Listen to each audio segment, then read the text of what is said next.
Trauma. Kas tai yra? Jei vaikystėje ar praeituose santykiuose tu patyrei trauminę patirtį, tai paliks tau pėdsaką ateičiai. Atstumimas, žeminimai, kaltinimai. Kontrolė, kritika, nepagarba. Natūrali žmogaus reakcija - tai uždengti, paslėpti, pridengti ir sakyti: man viskas tvarkoje, aš sveikas, tačiau tai niekur nedingsta.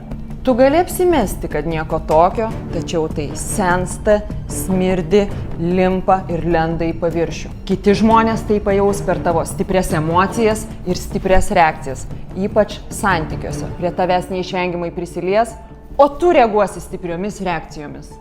Santykiuose toks žmogus yra itin jautrus. Kritikai, nepagarbai ir tai mato perdėtai. Kol netvarkysi savo praeities žaizdų ir užslėptų traumų, tol tai įtakos tavo santykius.